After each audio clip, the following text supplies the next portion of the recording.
Elle tient une simple feuille entre ses doigts. Pas un disque d'or. Pas une photo. Pas une lettre d'amour. Une feuille froide, administrative, avec des chiffres et une conclusion qui ne laisse aucune place à la poésie. Et dans la tête de Rita, ce n'est pas juste un papier, c'est un retour de flamme. Le genre de vérité qui surgit des décennies après, quand on croyait enfin avoir refermé les blessures. Pendant longtemps, Rita Marley a été la veuve. La gardienne. La femme debout au milieu des ruines. Celle qui a porté le nom de Bob Marley comme on porte un drapeau, même quand le vent vous arrache les mains. Elle a protégé sa musique, ses enfants, son image, son empire, comme si protéger tout ça pouvait réparer quelque chose. Mais derrière la légende, il y a une autre Rita. Une femme qui a appris à respirer dans l'humiliation. Une femme qui a souri pendant que son monde se fragmentait, enfant après enfant, rumeur après rumeur, silence après silence. Et quand cette feuille arrive, quand les résultats ADN viennent confirmer ce que certains murmuraient depuis toujours, ce n'est pas seulement une affaire d'héritage. C'est une question d'identité. Une question de dignité. Une question de survie.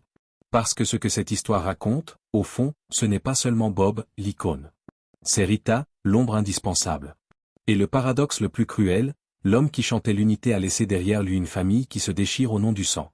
Restez bien jusqu'au bout, parce que plus on avance, plus tout devient inconfortable. On va parler d'amour, oui. Mais surtout de loyauté, celle qu'on admire, et celle qui détruit.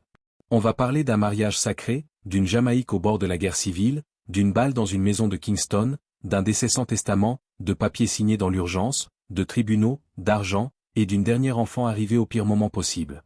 Et surtout, on va répondre à une question que personne n'ose poser franchement. Quand on a passé sa vie à être forte, est-ce qu'on peut encore encaisser une vérité de plus, sans se briser? Si, à un moment, vous sentez que cette histoire vous serre la gorge, faites-moi une promesse simple, laissez un j'aime. Pas pour l'algorithme, pas pour soutenir la chaîne comme on le dit mécaniquement. Juste comme un signe. Un signe que vous êtes là, que vous écoutez, et que ce genre d'histoire humaine compte encore. Au départ, il n'y a rien de spectaculaire. Il y a Kingston, la chaleur qui colle au mur, la poussière fine sur les routes, et les chants qui montent des églises comme de petites braises. Rita n'est pas née avec une couronne. Elle est née avec des manques. Une enfance qui vous apprend très tôt une chose, si vous ne vous battez pas pour votre place, personne ne vous l'offre. Elle chante. Elle apprend à poser sa voix, à tenir un rythme, à respirer au bon moment. Le chant, chez elle, ce n'est pas un hobby. C'est une façon d'exister. Et dans la Jamaïque des années 60, exister, c'est déjà résister. Puis il y a lui. Bob. Pas encore Bob Marley, le prophète mondial. Juste un jeune homme avec une guitare, un regard qui brûle, et cette énergie particulière des gens qui sentent qu'ils ne sont pas faits pour une vie ordinaire. Ils se rencontrent dans la musique. Et c'est là que tout se joue. Parce que la musique, c'est le terrain parfait pour confondre deux choses, le destin et le désir. Quand on répète ensemble, quand on construit une harmonie, quand on rêve à voix haute, on croit facilement que c'est écrit. Le 10 février 1966, ils se marient. Une date qui, sur le papier, ressemble à une promesse. Une promesse de stabilité. Une promesse d'éternité. Et pourtant, dès les premiers pas, un détail étrange se glisse dans leur histoire. Bob ne pense pas l'amour comme Rita le pense. Il a une vision du monde où la liberté est sacrée, où l'esprit doit rester indomptable, où les limites occidentales du couple ressemblent à des chaînes. Vous voyez le problème? Rita, elle, se marie pour construire un foyer. Bob, lui, se marie, tout en restant Bob. C'est-à-dire un homme que personne ne peut enfermer, même pas celle qu'il aime. Au début, ça ressemble à des absences. Des nuits tardives. Des tournées. Des je reviens bientôt. Puis ça devient des rumeurs. Des noms. Des regards qui s'évitent. Et là, Rita découvre un phénomène psychologique que beaucoup de gens connaissent sans jamais le nommer, la dissonance cognitive. Quand votre réalité contredit votre croyance, votre cerveau cherche une issue. Soit vous abandonnez la croyance, soit vous réarrangez la réalité. Rita ne veut pas abandonner sa croyance. Elle veut croire que ce mariage est sacré. Que l'amour est plus fort. Que tout ça finira par s'aligner. Alors elle endure. Et ce n'est pas une endurance abstraite. C'est concret. C'est matériel. La fin des années 60, c'est dur. L'argent manque. La Jamaïque est un pays où la pauvreté n'est pas une statistique, c'est une sensation. Elle est dans le ventre. Elle est dans les chaussures trouées. Elle est dans les marchés où l'on compte les pièces une à une. Rita vend. Elle court. Elle s'accroche. Elle ne veut pas seulement soutenir Bob. Elle veut sauver leur vie. Sauver leurs rêves. Et ce qui est fascinant, c'est que pendant que l'histoire officielle future présentera Bob comme un génie solitaire, la réalité de ces années-là, c'est qu'il n'est pas seul. Rita est là. Derrière le micro. Dans les cœurs. dans les répétitions, dans les logiques de survie. Elles donnent naissance à leur fille Cedella en 1967. Puis Ziggy en 1968. Puis Stephen en 1972. Et comme si leur histoire n'était pas déjà assez complexe, Bob adopte Sharon, la fille que Rita avait eue avant lui. Il l'élève comme la sienne. Il lui donne son nom. C'est important, ça. Parce que ça montre une chose, la famille Marley n'a jamais été un schéma simple. Dès le départ, c'est un assemblage. Un clan. Une constellation. Et dans une constellation, il suffit d'une étoile qui bouge pour que tout l'équilibre change.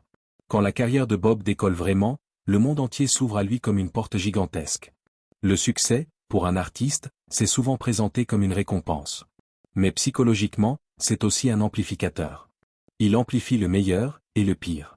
Quand Catch a Fire sort en 1973, Bob cesse d'être un chanteur jamaïcain. Il devient une voix, une icône, un symbole. Et là, le paradoxe commence à devenir insoutenable. Parce que Bob chante l'unité, la dignité, la résistance. Il écrit des hymnes qui donnent du courage à des gens qui n'en ont plus. Il devient le visage d'une Jamaïque fière, spirituelle, debout. Mais dans sa vie intime, il sème le désordre. Les femmes le suivent. Pas seulement parce qu'il est célèbre. Parce qu'il dégage une aura. Cette espèce de magnétisme dangereux des hommes qui semble habité par quelque chose de plus grand qu'eux. Et pour Rita, c'est l'apparition d'un nouveau rôle qu'elle n'a jamais demandé, devenir la femme officielle d'un homme officieusement partagé. C'est là que naît la blessure fondatrice de notre histoire, la loyauté de Rita est admirée, mais elle est aussi exploitée. Et la question est simple, et elle fait mal. À partir de quel moment la loyauté cesse d'être une force, pour devenir une prison? Vous imaginez la scène? Une maison, un foyer, des enfants, et dehors le monde qui vous applaudit comme la femme du héros. Et à l'intérieur, la vérité qui se répète comme une gifle, il y en a d'autres. Encore. Rita devient experte dans l'art de compartimenter. C'est un mécanisme de survie. On range la douleur dans une boîte, on ferme, on continue. Sauf qu'une boîte qu'on n'ouvre jamais finit par pourrir de l'intérieur. Les années 70, pour Bob, c'est l'ascension. Pour Rita, c'est une longue négociation avec l'humiliation. Chaque fois qu'une nouvelle liaison s'ébruite, elle doit décider, exploser ou tenir. Et tenir, chez elle, n'est pas de la passivité. C'est stratégique. C'est politique. Parce qu'elle comprend très vite une chose, si elle perd son statut, elle perd aussi la capacité de protéger ses enfants. Et plus encore, elle perd la capacité de protéger l'héritage. Alors elle se tait. Elle serre les dents. Elle devient cette figure que beaucoup d'épouses de légende deviennent malgré elle, la gardienne du temple. Et si vous voulez comprendre Rita Marley, il faut comprendre ça, elle ne vit pas seulement un mariage. Elle vit une mission. Plus Bob devient grand, plus elle se sent responsable de maintenir une cohérence autour de lui. Comme si, sans elle, tout s'effondrerait.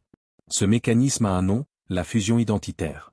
Quand votre identité se confond avec votre rôle, épouse, mère, protectrice, et qu'il devient impossible de vous imaginer en dehors de cette fonction. Le problème, c'est que quand la vérité attaque votre rôle, elle attaque votre identité. Et c'est exactement ce qui va se passer. Mais avant d'arriver à l'ADN, il faut passer par l'événement qui a transformé Rita pour toujours. Décembre 1976. La Jamaïque est au bord de l'explosion.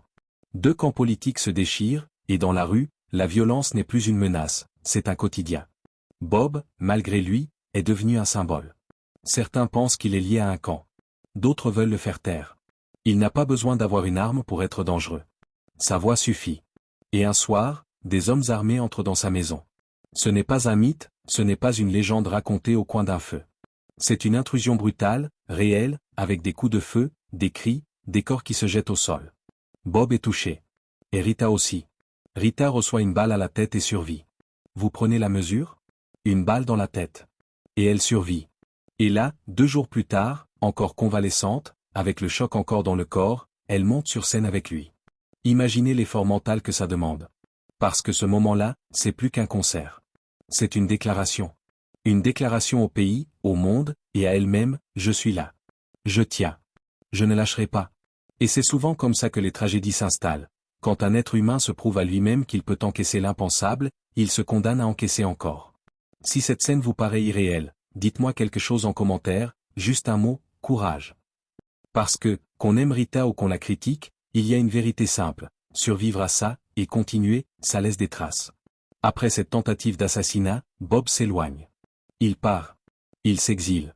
Il enregistre ailleurs. Il transforme l'angoisse en musique. Il fait de la fuite une création. Et pendant ce temps, Rita continue d'être laxe. La musique sort, les tournées s'enchaînent, l'image se mondialise, et l'empire Marley commence à prendre forme. Puis arrive la maladie. Un détail, au début. Un problème au pied. Une lésion. Quelque chose qu'on pourrait prendre pour une blessure de sport. Mais ce n'est pas une simple blessure. C'est un cancer. Une forme rare et agressive. Et on lui recommande une amputation. Bob refuse. Et là, encore une fois, le paradoxe Marley se révèle. L'homme qui chante la liberté refuse de se couper une partie du corps, parce qu'il voit le corps comme un temple. Parce que sa foi lui dicte une limite. Parce que, même face à la mort, il ne veut pas céder. Il accepte des traitements moins radicaux. Il continue de vivre. De créer. De courir, parfois, comme si l'élan pouvait vaincre la matière. Mais la maladie progresse. Et c'est ici que Rita change de rôle, encore. Elle n'est plus seulement l'épouse. Elle devient presque la mère. La soigneuse. Celle qui tient l'homme debout quand son corps le trahit. Vous voyez le piège psychologique? Quand vous avez tout enduré, les absences, les infidélités, les humiliations et qu'à la fin vous vous occupez de lui comme d'un enfant, votre cerveau peut créer une justification totale, tout ça avait un sens. Je suis resté pour ça. Pour le sauver. Sauf qu'on ne sauve pas toujours. Bob meurt en 1981, à 36 ans. Et c'est là que la vraie tempête commence. Parce que Bob Marley meurt, sans testament. Pour une famille normale, c'est déjà un cauchemar. Pour un homme qui a des enfants avec plusieurs femmes, un nom mondial, des droits musicaux, des contrats, des sociétés, des intérêts financiers, c'est une bombe à retardement. Et cette bombe explose dans les mains de Rita. Du jour au lendemain, elle se retrouve au cœur d'un labyrinthe juridique et financier. Des administrateurs. Des avocats. Des contrats. Des royalties. Des compagnies. Des partenaires commerciaux. Des opportunistes. Des gens sincères aussi. Mais surtout, des gens qui veulent une part. Et c'est là que Rita devient ce que beaucoup ne lui pardonneront jamais, une femme de pouvoir. Elle prend des décisions. Elle signe. Elle gère. Elle contrôle. Et plus elle contrôle, plus elle s'attire des ennemis. Parce qu'il y a une règle universelle, quand une personne meurt, tout le monde prétend l'avoir aimée. Mais quand il y a de l'argent, l'amour devient soudain très précis. Rita se bat. Elle veut protéger ses enfants. Protéger l'héritage. Protéger l'œuvre. Et elle se heurte à une réalité cruelle, l'héritage, ce n'est pas seulement la musique. C'est aussi les conséquences des choix de Bob. Et les choix de Bob, c'est une famille éclatée. Des enfants nés ici et là, certains reconnus, d'autres contestés, certains proches, d'autres éloignés. Rita doit maintenir une unité que Bob, de son vivant, n'a jamais vraiment structurée. C'est comme si on lui demandait de réparer une maison dont les fondations ont été volontairement fragilisées. Et c'est là qu'on arrive à une partie moins romantique de l'histoire, mais essentielle. Après la mort de Bob, il y a des contrats signés, des paiements, des débats sur les droits, sur les ventes d'actifs, sur ce qui doit être conservé, vendu, transformé, exploité. Rita, à un moment, se retrouve poussée à signer des documents qui, plus tard, seront vus comme problématiques. Des documents de transfert, des papiers qui donnent l'impression qu'on cherche à déplacer des actifs, à consolider un pouvoir. Et elle finit par être écartée d'un rôle d'administratrice. Là, le mythe de la veuve se fissure. Parce que le public aime les veuves saintes. Les veuves dignes. Les veuves silencieuses. Mais Rita n'est pas silencieuse. Elle est active. Elle est ambitieuse. Et elle est prête à se battre. Ce qui, dans l'imaginaire collectif, dérange. Pourquoi? Parce qu'une femme qui protège, c'est noble. Une femme qui contrôle, c'est suspect. Ce jugement est injuste parfois, mais il existe. Et Rita le subit. Et pendant que le monde la regarde, pendant que les journalistes spéculent, pendant que les proches chuchotent, Rita continue à avancer. Elle transforme la maison de Kingston en musée. Elle institutionnalise l'héritage. Elle structure l'image. Elle fait ce que peu de gens comprennent, elle fabrique la mémoire. Et fabriquer la mémoire, c'est un pouvoir immense. Parce que celui qui contrôle la mémoire contrôle le récit. Et si vous êtes encore là, accrochez-vous, parce qu'on arrive au cœur de la blessure que Rita n'a jamais réussi à refermer. Les enfants dehors. On parle souvent des enfants de Bob Marley comme d'une curiosité. Comme d'un arbre généalogique exotique, presque folklorique. Mais pour Rita, ce n'est pas du folklore. C'est une répétition. Chaque enfant né ailleurs est une preuve. Une preuve que, pendant qu'elle construisait le foyer, Bob construisait autre chose. Un empire affectif dispersé. Certains noms deviennent publics. Certains visages apparaissent. Et parfois, les gens s'habituent. Mais il y a une différence entre s'habituer et accepter.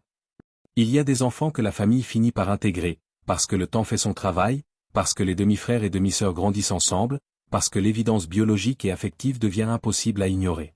Et puis il y a un cas particulier. Un cas qui arrive au pire moment, avec le pire timing, et qui ressemble à une provocation du destin. Yvette Crichton. Ce n'est pas une reine de beauté, pas une figure glamour internationale. Ce n'est pas une histoire facile à transformer en conte médiatique. C'est une femme liée à l'entourage, au travail, aux coulisses. Et quand elle annonce qu'elle est enceinte, Bob est déjà malade. Très malade. À bout. La Jamaïque, à ce moment-là, n'est plus seulement un décor. C'est un pays qui vit la tension, la peur, les règlements de compte. Bob, lui, est un homme dont le corps lâche. Et autour, tout le monde sent que la fin approche. Imaginez Rita. Elle est là, à côté de lui, dans une forme de veille permanente. Elle a déjà encaissé tant de choses. Elle a déjà avalé tant d'humiliations. Et là, on lui annonce encore une grossesse. C'est trop. Ce n'est pas seulement une trahison. C'est une trahison dans la phase finale. La trahison qui s'incruste dans le dernier souvenir. C'est comme si le destin refusait de lui laisser une fin digne. Bob meurt en mai 1981. Et quelques semaines plus tard, Yvette accouche d'une fille, Makeda. Une enfant née après la mort du père. Symboliquement, c'est violent. Parce que, dans la tête de Rita, Makeda n'est pas juste un enfant. Elle est le rappel que, même dans la mort, Bob continue de la blesser. Un rappel que la fidélité de Rita n'a pas été récompensée par un apaisement, mais par une dernière cicatrice. C'est là que Rita refuse. Elle refuse de reconnaître. Elle refuse d'intégrer. Elle refuse d'ouvrir la porte. Et beaucoup de gens, de l'extérieur, jugent ce refus sans comprendre ce qu'il signifie. Ce refus, ce n'est pas seulement de la jalousie. Ce n'est pas seulement de la rancœur. C'est une tentative désespérée de reprendre le contrôle. Parce que quand votre vie a été un long enchaînement de choses que vous n'avez pas choisies, les infidélités, les rumeurs, les enfants, le contrôle devient une drogue. Et plus vous avez souffert, plus vous croyez que le contrôle vous protégera. Sauf que le contrôle ne protège pas. Il enferme. Makeda grandit loin, aux États-Unis. Et pendant que les autres enfants Marley deviennent, pour certains, des artistes, des figures publiques, des héritiers visibles, elle reste une silhouette. Et là, vous voyez le deuxième paradoxe, on peut être du sang et être traité comme un fantôme. Vous êtes déjà tombé sur une histoire comme ça dans votre entourage? Une histoire où l'enfant n'a rien demandé, mais paie le prix de l'orgueil des adultes? Si oui, abonnez-vous maintenant. Pas par réflexe. Juste parce que cette chaîne raconte ces zones grises où les familles se brisent, et où la vérité n'est jamais confortable. Dans les années 80 et 90, l'empire Marley se développe. La musique de Bob continue de se vendre. Des compilations, des rééditions, des licences. Son visage devient universel. On porte son t-shirt dans des pays où on ne parle même pas anglais. Et pendant que le monde chante One Love, à l'intérieur, c'est une autre chanson.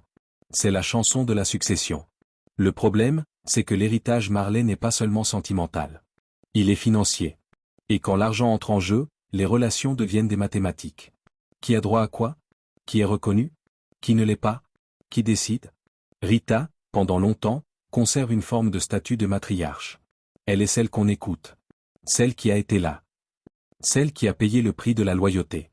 Mais plus le temps passe, plus une question devient explosive. Est-ce qu'avoir été là donne le droit de décider pour tout le monde? Et c'est ici que la science moderne va entrer dans l'histoire comme un personnage silencieux. L'ADN. Un mot qui, dans les familles, fait souvent l'effet d'un couteau. Parce que l'ADN, c'est la vérité sans poésie. La vérité sans histoire. La vérité sans contexte. Vous pouvez expliquer, justifier, nuancer, pleurer, supplier, l'ADN s'en fiche. Et dans une famille déjà fragile, la moindre confirmation biologique devient une grenade. Pendant des années, Makeda et sa mère réclament la reconnaissance. Réclament une place. Réclament une part. Mais surtout, réclament un nom. Et plus le temps passe, plus la question devient publique. Makeda n'est pas seulement une enfant contestée. Elle devient un symbole. Un symbole de ce que Bob a laissé derrière lui en refusant de structurer. Et c'est là que l'histoire bascule. Parce qu'à un moment, dans ce genre de saga, les paroles ne suffisent plus. Les témoignages ne suffisent plus. La ressemblance ne suffit plus. On veut une preuve. Et quand la preuve arrive, elle n'arrive pas comme une étreinte. Elle arrive comme un verdict. Ce que ressent Rita à ce moment-là, si on se place dans sa psychologie, n'est pas simplement de la colère. C'est une humiliation rétrospective. Une humiliation tardive. Parce que l'ADN ne dit pas seulement oui, c'est ta fille. Il dit aussi, tu avais tort de nier. Et quand vous avez construit une identité entière sur la défense d'un héritage, avoir tort devient une attaque existentielle. Ce qui frappe, c'est que la plupart des gens imaginent que la douleur s'apaise avec le temps. En réalité, certaines douleurs se transforment en roches. Elles se solidifient. Elles deviennent votre façon de voir le monde. Elles deviennent votre caractère. Et quand une vérité vient briser cette roche, ce n'est pas seulement la roche qui casse. C'est vous. Rita s'emporte. Rita accuse. Rita se referme. Et là, le public se divise. Certains la plaignent. D'autres la condamnent. Certains disent, elle a tout sacrifié, laissez-la respirer. D'autres disent, une enfant n'y est pour rien. Et la vérité, c'est que les deux camps touchent quelque chose de juste. Parce que oui, Rita a sacrifié. Et oui, Makeda n'a rien demandé. Mais il y a un troisième personnage qu'on oublie toujours dans ce genre d'histoire, Bob lui-même. Bob Marley a chanté l'amour, la liberté, l'unité. Mais dans sa vie intime, il a laissé des problèmes non résolus. Il est mort sans testament. Il a laissé à Rita un pouvoir immense, et une responsabilité impossible. Il a laissé à ses enfants une musique magnifique, et une structure familiale explosive. Et c'est là que la question devient universelle. Est-ce qu'un génie peut être un héros public, et un chaos privé? La réponse, souvent, c'est oui. Et c'est ce oui qui détruit les gens autour. Quand la reconnaissance biologique devient inévitable, les conséquences juridiques suivent. Parce que dans une succession, la filiation n'est pas seulement un lien émotionnel. C'est un droit. Et plus il y a d'héritiers, plus la part se divise. Plus il y a de parts, plus la tension monte. Les enfants Marley, eux, ne réagissent pas tous pareil. Certains veulent apaiser. Ils comprennent l'image publique. Ils savent que le nom Marley est plus grand que leur conflit. Ils ont grandi dans la lumière et savent que le monde observe. D'autres restent fidèles à Rita, parce qu'ils voient en elle la femme qui les a protégés, nourris, éduqués, défendus. Ils voient la mère, pas la gestionnaire. Et dans cette division, Makeda se retrouve dans une position presque impossible, légitime sur le papier, mais étrangère dans les cœurs. Imaginez ce paradoxe intime, vous êtes Marley, mais on vous regarde comme si vous aviez volé quelque chose. Vous avez le nom, mais pas la chaleur. Vous avez la preuve, mais pas la place. C'est là que l'histoire devient tragique. Parce que l'ADN, censé donner une réponse, ne donne pas la paix. Il donne la confirmation, et il révèle l'absence d'amour. Et c'est à ce moment précis que Rita commence à perdre ce qu'elle avait construit depuis des décennies, l'image de la matriarche inébranlable. Elle apparaît de plus en plus isolée. De plus en plus dure. De plus en plus méfiante. Et certains proches disent qu'elle vacille. Pas folle au sens caricatural. Pas folle comme un titre cruel. Mais vacillante, comme quelqu'un qui a trop porté, trop longtemps, et à qui on demande encore de porter. Vous savez ce qui est terrifiant, dans ce genre de chute? C'est qu'elle ne se fait pas en une nuit. Elle se fait en petites fissures. Une dispute de plus. Une réunion de plus. Un papier de plus. Un rappel de plus. Et c'est là que la feuille du début retrouve tout son sens. Parce que ce papier, ce n'est pas la première douleur de Rita. C'est la douleur de trop. Le moment où son cerveau, qui a compartimenté pendant 40 ans, ne trouve plus de boîte disponible. Le moment où la loyauté se retourne contre elle. Si vous sentez que cette histoire vous met mal à l'aise, c'est normal. Elle est faite pour ça. Elle est faite pour nous rappeler que derrière les icônes, il y a des humains. Et si vous voulez soutenir ce type de récit sans filtre, laissez un j'aime ici. C'est souvent dans l'inconfort qu'on comprend le mieux les gens.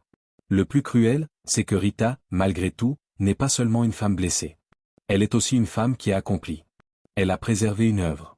Elle a transformé un artiste en légende mondiale. Elle a structuré des fondations, des projets, des initiatives. Elle a porté la mémoire de Bob Marley comme on porte un enfant.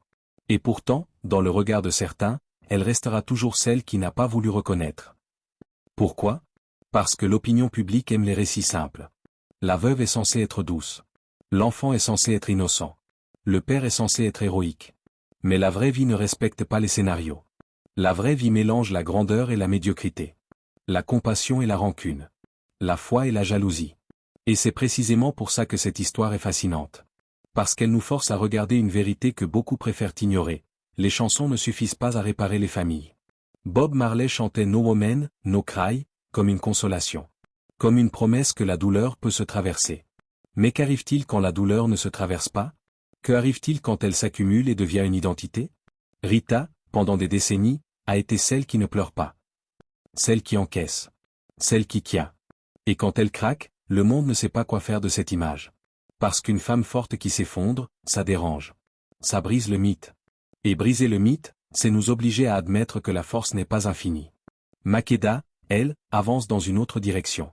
Elle n'exploite pas vraiment le nom Marley comme certains auraient pu le faire. Elle vit plutôt avec un paradoxe lourd, être l'enfant d'un homme que le monde adore, mais dont elle n'a jamais reçu l'amour. Elle porte une absence. Et c'est ça, le vrai drame. Parce que la succession, l'argent, les procès, tout ça fait du bruit. Mais le silence, lui, fait plus mal. Le silence de Bob qui n'a jamais écrit noir sur blanc. Le silence des adultes qui se déchirent.